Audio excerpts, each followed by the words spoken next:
নিরামিষ এই সোয়াবিনের রেসিপিটা খেতে এত ভালো লাগবে, দেখবেন মাছ মাংসের রেসিপি এক সাইডে রেখে দেবেন। বানানো যেমন সহজ, খেতেও দারুণ, একদম মুচমুচে মুখরোচক। বিকেলে চায়ের সাথে যদি এরকম কিছু থাকে, পুরো বিকেলটাই জমে যাবে। কয়েক মিনিটের মধ্যে বানিয়ে নিতে পারেন। তাছাড়া নিরামিষ দিনে কিছু খেতে না ভালো লাগলে ঝটপট তৈরি করে নিতে পারেন, সকালের জলখাবারে হোক বা রাতের জন্য। দারুণ খেতে। নমস্কার বন্ধুরা, নতুন একটা পর্ব দেখার জন্য আপনাদের সকলকে স্বাগত জানাই। আজকে সম্পূর্ণ নিরামিষ ভাবে চটজলদি সয়াবিনের একটা ভীষণ মজার স্ন্যাক্স বানিয়ে দেখাবো, যেটা দেখবেন মাছ মাংসের স্বাদকেও হার মানিয়ে দেবে। বানানো যেমন সহজ, খেতেও দারুণ লাগে। তো চলুন, আশা করছি রেসিপিটি আপনাদের অনেক ভালো লাগবে। প্রথমে একটা বাটির মধ্যে কয়েকটা আমি সয়াবিন নিয়ে নিচ্ছি। এবারে একটু টাটকা গরম জল দিয়ে সয়াবিনগুলোকে একটু ভিজিয়ে রাখবো। চাইলে নর্মাল জলটাও নিতে পারেন, সেক্ষেত্রে একটু সময় লাগবে। একটু মিশিয়ে ঢাকা দিয়ে রেখে দেব এক সাইডে কিছুক্ষণ। এদিকে একটা বাটির মধ্যে নিয়ে নিচ্ছি 1.5 কাপ মতন ময়দা, চাইলে আটাও নিতে পারবেন, তবে ময়দা দিয়ে খেতে একটু বেশি ভালো লাগবে। লবণ দিয়ে দিচ্ছি স্বাদ মতন, আর দিয়ে দিচ্ছি 1 টেবিল চামচ বাটার। বাটারটা দিয়ে ময়দাটাকে একটু ভালো করে ময়াম দিয়ে নিতে হবে। চাইলে বাটারের পরিবর্তে সাদা তেলটাও দিতে পারেন, তবে বাটারটা দিলে খেতে বেশি ভালো লাগবে আর একটু বেশি মুচমুচে হবে।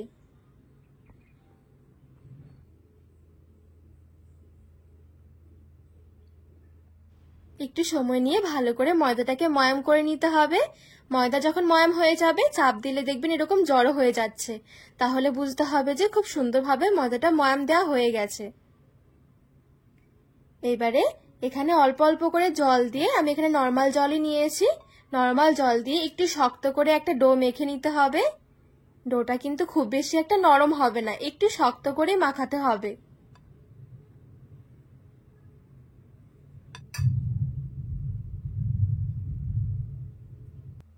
জলটা একবারে খুব বেশি না দিয়ে অল্প অল্প করে জল দিয়ে খুব সুন্দর করে ডোটা মেখে নেবেন। দেখবেন খুব সুন্দর একটা ডো রেডি হবে। ঢাকা দিয়ে এক সাইডে একটু রেখে দেব কিছুক্ষণ। আর এদিকে সয়াবিনটা যে আমি ভিজিয়ে রেখেছিলাম, সয়াবিনটা কিন্তু খুব সুন্দরভাবে নরম হয়ে গেছে। দেখুন, যেহেতু গরম জল দিয়েছি খুব বেশিক্ষণ টাইম লাগবে না। পরিষ্কার করে সয়াবিনটাকে এবারে ধুয়ে নিতে হবে। এখানে খুব ভালোভাবে 3-4 বারের মতন জল পাল্টে পাল্টে সয়াবিনটাকে পরিষ্কার করে ধুয়ে নিয়েছি, আর এক্সট্রা জলটাও চিপে ফেলে দিয়েছি। এবারে দেখুন, সয়াবিনটাকে এভাবে করে একটু ছিঁড়ে ছিঁড়ে নেব। চাইলে কিন্তু একটু ছুরি দিয়ে কেটেও নিতে পারেন, তবে এভাবে করে নিলে দেখবেন খুব সুন্দর হবে আর কাজটাও অনেকটা সহজ হয়ে যাবে।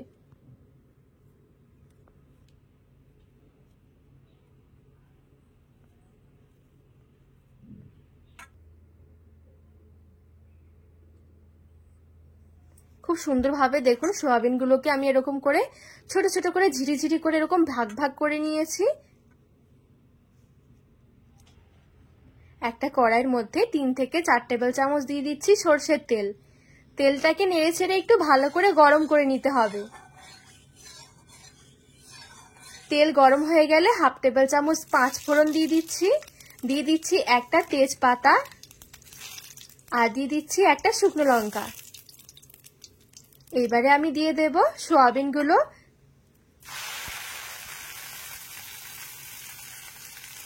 সয়াবিনটা দিয়ে হালকা করে নেড়ে চেড়ে খুব সুন্দরভাবে সয়াবিনটা ভেজে নিতে হবে।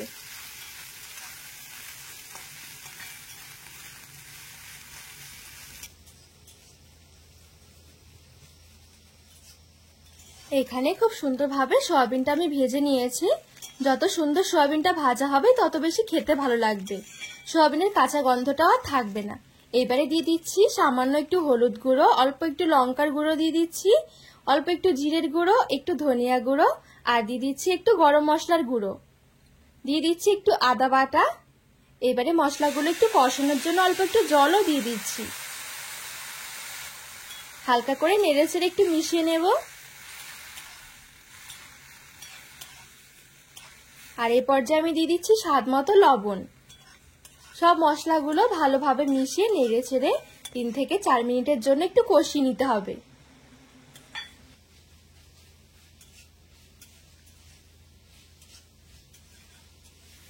এখানে খুব ভালোভাবে আমি সবকিছু মশলাগুলো একসাথে মিশিয়ে কষিয়ে নিয়েছি আর একটু ভাজা ভাজাও করে নিয়েছি। এই দেখুন। এবারে আমি এখানে দিয়ে দিচ্ছি একটা মিডিয়াম সাইজের আলু সেদ্ধ। আলুটাকে আগে একটু সেদ্ধ করে ম্যাশ করে রেখেছিলাম। এবারে আলু সেদ্ধটার সাথে খুব ভালোভাবে সয়াবিনগুলোকে নেড়ে চেড়ে মিশিয়ে নেব।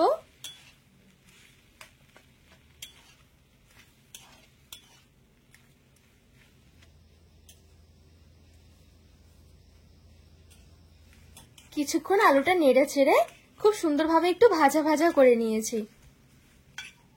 টেস্টটা বাড়ানোর জন্য দিয়ে দিচ্ছি একটু বাদাম। এটা ভাজা বাদাম, যদি আপনাদের কাছে কাঁচা বাদাম থাকে সেক্ষেত্রে একটু ভেজে নেবেন। দিয়ে দিচ্ছি একটু ধনেপাতা কুচি আর দিয়ে দিচ্ছি একটু কাঁচা লঙ্কা কুচি আর একদম সামান্য দিয়ে দিচ্ছি একটু চিনি। এ পর্যায়ে লবণটা ঠিক আছে নাকি একটু দেখে নিতে হবে, তাহলে দেখবেন পুরটা খেতে অনেক বেশি ভালো লাগবে। সবকিছু নেড়ে ছেড়ে একটু কিছুক্ষণের জন্য মিশিয়ে নেব। মিশিয়ে নিলেই কিন্তু আজকে সয়াবিনের পুরটা একদম রেডি।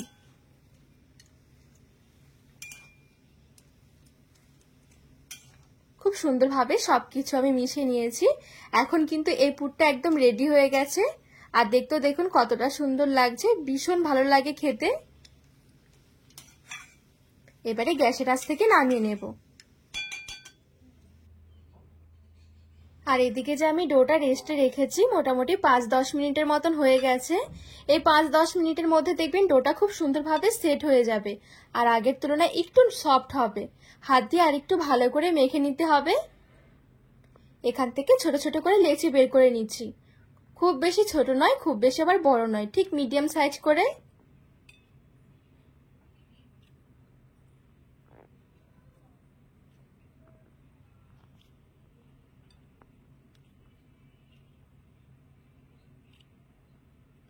এখানে সবগুলো লেচি সমান ভাগ করে আমি রেডি করে নিয়েছি। এবারে এখান থেকে একটা লেচি নিয়ে নিচ্ছি, চাটুর মধ্যে এবারে রেখে একটু পাতলা করে বেলে নেব।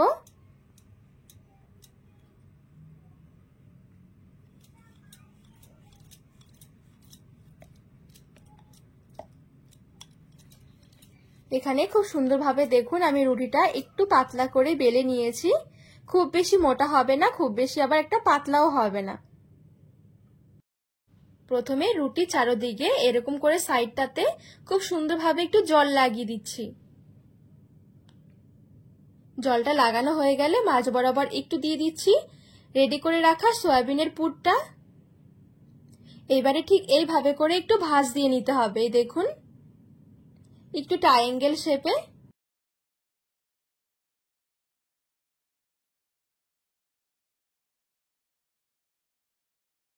খুব ভালোভাবে ভাঁজগুলো হাত দিয়ে একটু লাগিয়ে দিতে হবে, তাহলে ভাজার সময় আর খুলে যাবে না। তো এই দেখুন এখানে একটা টিফিন আমাদের রেডি হয়ে গেছে, দেখতেও কতটা সুন্দর লাগছে। সবগুলো টিফিন আমি ঠিক একইভাবে আমি রেডি করে নেব। একদমই অল্প সময়ের মধ্যে দেখবেন ঝটপট করে সবগুলো তৈরিও হয়ে যাবে। তো এই দেখুন সবগুলো খুব সুন্দরভাবে তৈরি করে নিয়েছি।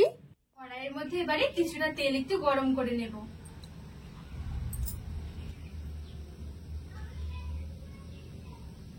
তেলটা মিডিয়াম গরম হয়ে গেলে এক এক করে টিফিনগুলো তেলের মধ্যে ছেড়ে দিতে হবে। তো আমি এখানে কয়েকটা তেলের মধ্যে ছেড়ে দিয়েছি। গ্যাসের আঁচটা মিডিয়ামে রেখে একটু ভালো করে উল্টে পাল্টে নেড়ে ছেড়ে ভেজে নিতে হবে। প্রথমে একটু এভাবে করে তেল ছিটকাতে হবে, তাহলে দেখবেন খুব সুন্দরভাবে ফুলে উঠবে। এবারে উল্টে দেব, উল্টো ওই পিঠটাও একটু ভালো করে ভেজে নিতে হবে। খুব বেশি সময় লাগবে না, অল্প সময়ের মধ্যে দেখবেন ভাজা হয়ে যাবে।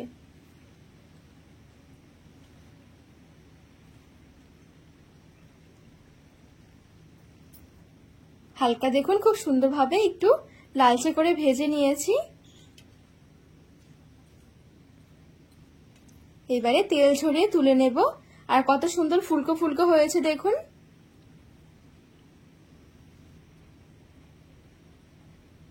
একটা প্লেটের মধ্যে তুলে নিচ্ছি।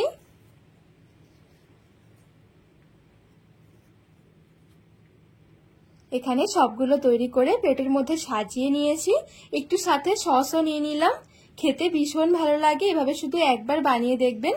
একদমই সহজ তৈরি করা, তার সাথে একদম খাস্তা আর মুচমুচে হবে। নিরামিষ দিনে কিছু খেতে না ভালো লাগলে ঝটপট তৈরি করে নিতে পারেন। তাছাড়া বিকেলে চায়ের সাথে খেতেও দারুণ লাগবে।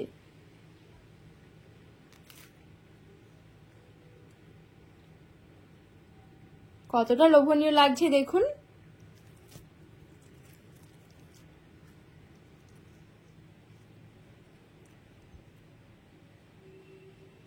আজকে রেসিপি আপনাদের কেমন লেগেছে অবশ্যই কিন্তু কমেন্ট করে জানাবেন।